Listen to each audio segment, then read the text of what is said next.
दोस्तों, एक समय था जब भारत में हर दूसरे तीसरे दिन किसी न किसी घोटाले की खबर न्यूज़ में आती रहती थी। वैसे तो सारे घोटाले बड़े बड़े थे, लेकिन उसमें भी कुछ ऐसे बड़े घोटाले थे जिनके बारे में सुनकर आम जनता भी हैरान रह गई। कई लोगों ने तो यह भी माना कि उन्होंने पहली बार इतनी बड़ी रकम का घोटाला सुना है। घोटाले की रकम के बारे में जानकर अच्छे अच्छे मैथ्स के जानकार भी कैलकुलेटर लेकर यह जानने के लिए बैठ जाते थे कि इसमें कितने जीरो आएंगे। आज की इस वीडियो में हम आपको भारत में हुए ऐसे ही 10 सबसे बड़े घोटालों के बारे में बताएंगे जिन्होंने हमारे देश के खजाने को ध्वस्त कर दिया। नंबर 10, स्टैम्प घोटाला। इस लिस्ट में 10वें स्थान पर है स्टैम्प घोटाला। स्टैम्प घोटाला एक समय देश का सबसे बहुचर्चित स्कैम था। इस घोटाले का मास्टरमाइंड था अब्दुल करीम तिलगी।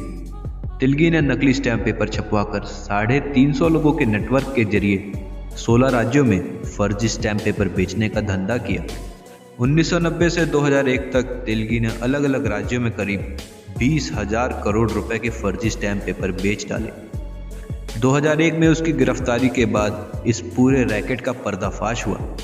2006 में कोर्ट ने तिलगी को 30 साल की सजा और 202 करोड़ रुपए का जुर्माना लगाया। हालांकि 2017 में तिलगी की मौत हो गई और 2019 में नासिक की एक कोर्ट ने सबूतों के अभाव में तिलगी समेत 8 आरोपियों को बरी कर दिया। Number 9, railway law IS scam. सन 2008 से 2013 के बीच रेलवे में एक और घोटाला चल रहा था। इसमें रेलवे के कुछ अधिकारियों द्वारा लोहे की खरीद में या एक जगह से दूसरे जगह ले जाने के लिए तौल में घोटाला किया गया। इसे अंजाम देने के लिए वेइंग मशीन में छेड़छाड़ की गई, जिससे वो लोहे का सही वजन ना बता सके। इसके अलावा लौह अयस्क के डोमेस्टिक यूज़ पर रेलवे द्वारा सामान्य किराए का 1/3 ही चार्ज किया गया, जिससे इन 5 सालों में रेलवे को 29,236 करोड़ रुपए का नुकसान उठाना पड़ा। हालांकि इस घोटाले की अभी तक सीबीआई जांच चल रही है, इसीलिए हो सकता है कि इसमें और भी कुछ नई बातें पता चले। Number 8, Belekeri port scam. Karnataka के करवार के नज़दीक है बेलेकरी पोर्ट। इसी से जुड़ा है भारत का 8वां सबसे बड़ा घोटाला। दरअसल इस पोर्ट से अवैध रूप से 3.5 मिलियन टन लौह अयस्क की तस्करी की गई। 2011 में इस घोटाले का पता चला। उस वक्त तक तस्करी किए गए लौह अयस्क की मार्केट वैल्यू करीब 35,000 करोड़ रुपए थी। हालांकि ऐसा फाइलों में ही लिखा गया है, जबकि ऐसा कहा जाता है कि इस तस्करी से सरकार को करीब 60,000 करोड़ रुपए का चूना लगा था। चूंकि इस खेल में बड़े बड़े नेता, अफसर और देश की बड़ी बड़ी कंपनियां भी शामिल थीं, इसीलिए तत्कालीन येदियुरप्पा सरकार ने कार्रवाई करने की खानापूर्ति करके अपना पल्ला झाड़ लिया था। Number 7, NSC scam. एनएससी यानी नेशनल स्टॉक एक्सचेंज एक ऐसी जगह है जहां पर आप शेयर मार्केट में ट्रेडिंग कर सकते हैं। शेयर मार्केट में सारा खेल शेयर्स के प्राइस का होता है। जो कब ऊपर जाएगा और कब नीचे आएगा ये कोई नहीं जानता।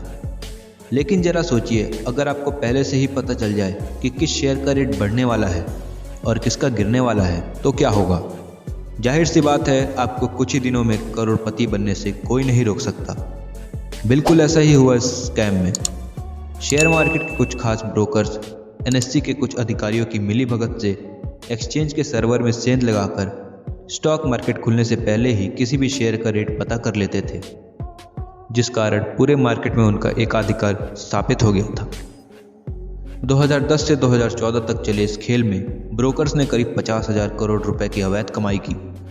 इस पूरे खेल में सिर्फ एनएससी के अधिकारी ही नहीं बल्कि कुछ नेता भी शामिल थे। 2014 में केंद्र में सरकार बदलने के बाद जनवरी 2015 में इस पूरे षड्यंत्र का पर्दाफाश हुआ और इस घोटाले की जांच यूपीए सरकार में वित्त मंत्री रहे पी चिदंबरम तक भी पहुंची और दिखावे के लिए कुछ अधिकारियों को सस्पेंड कर दिया गया। हालांकि इस घोटाले की अभी भी सेबी, सीबीआई और इनकम टैक्स द्वारा जांच चल रही है। Number 6, Odisha industrial land mortgage scam.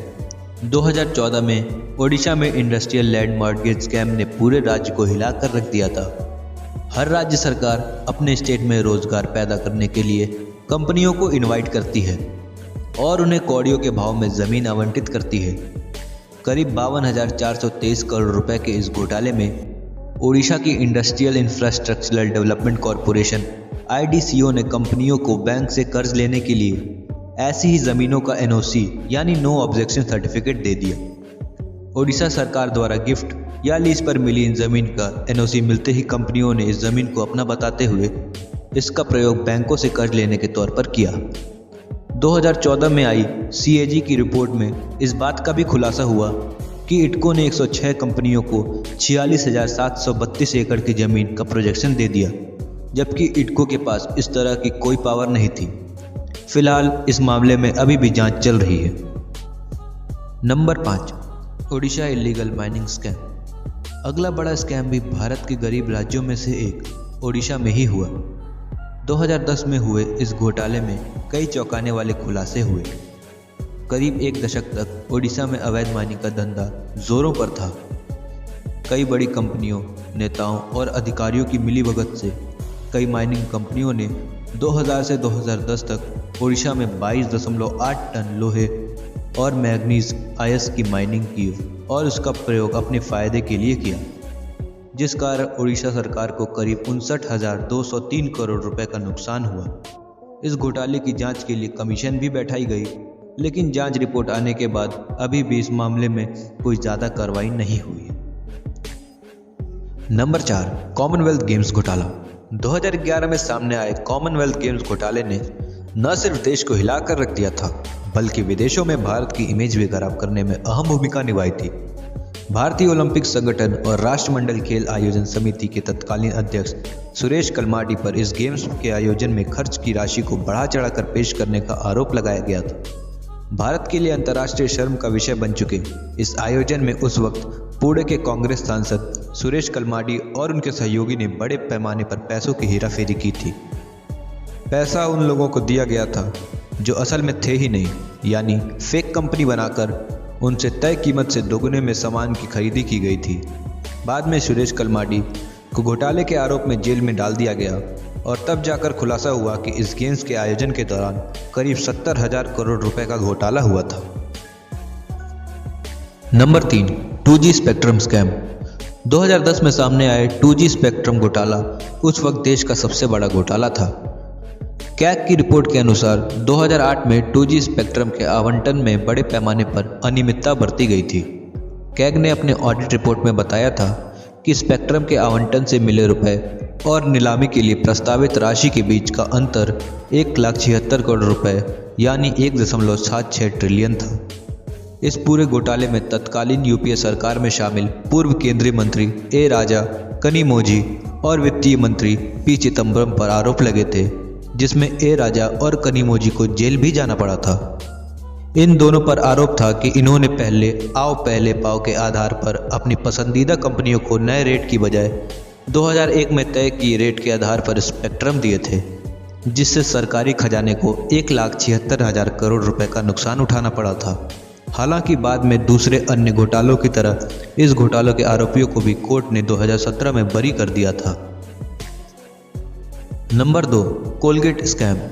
2010 में सामने आए 2G घोटाले के सदमे से लोग अभी उभरे ही नहीं थे कि 2 साल बाद 2012 में तत्कालीन UP सरकार का एक नया घोटाला सामने आ गया, जो पहले वाले घोटाले से भी बड़ा था। इस स्कैम का भी खुलासा कैग ने ही किया था। अपने ऑडिट रिपोर्ट में कैग ने बताया कि 2004 से 2009 तक तत्कालीन UPA सरकार ने देश के कोल बॉक्स को अवैध रूप से बिना किसी बोली प्रक्रिया के ही अपनी पसंदीदा कंपनियों को तय रेट से कम कीमत पर दिया था, जिस कारण देश की सरकारी खजाने को 1,86,000 करोड़ रुपए यानी 1.86 ट्रिलियन रुपए का नुकसान हुआ था। यह देश का पहला ऐसा घोटाला था जिसमें कैग ने सीधे तौर पर देश के प्रधानमंत्री पर उंगली उठाई थी। इस स्कैम में कई सारे नेताओं, अधिकारियों और कंपनियों के नाम सामने आए थे, लेकिन सजा सिर्फ छोटे स्तर के अधिकारियों को ही मिला। अभी भी कई बड़े नेता अपने पॉलिटिकल रसूख के कारण सजा से बचे हुए हैं। नंबर 1, वक्फ बोर्ड जमीन घोटाला। सभी स्कैम्स को पछाड़ते हुए कर्नाटक का वक्फ बोर्ड घोटाला देश का अब तक का सबसे बड़ा घोटाला बन चुका है। 2012 में कर्नाटक अल्पसंख्यक आयोग के तत्कालीन अध्यक्ष अनवर मणिपति ने इस घोटाले का खुलासा करते हुए बताया था कि सन 2000 से 2011 के बीच में कई बड़े राजनेताओं के साथ ही कई वक्फ बोर्डों के सदस्य, वक्फ अधिकारी, दलाल तथा भूमि माफिया ने मिलकर वक्फ बोर्ड की 22,000 संपत्तियों पर कब्जा करके उसे निजी लोगों को और संस्थानों को बेच दिया था, जिसमें वक्फ बोर्ड की 27,000 एकड़ की जमीन भी शामिल थी। इससे कर्नाटक सरकार को करीब 2 लाख करोड़ रुपए यानी 2 ट्रिलियन रुपए का नुकसान उठाना पड़ा। हालांकि इस मामले में अभी भी जांच जारी है। तो दोस्तों, ये थे भारत में हुए अब तक के 10 सबसे बड़े घोटाले। वीडियो अच्छी लगी हो तो चैनल को सपोर्ट जरूर करिएगा और अगली वीडियो किस टॉपिक पर चाहिए कमेंट बॉक्स में अपना राय जरूर लिखिएगा। अपना बहुमूल्य समय देने के लिए धन्यवाद।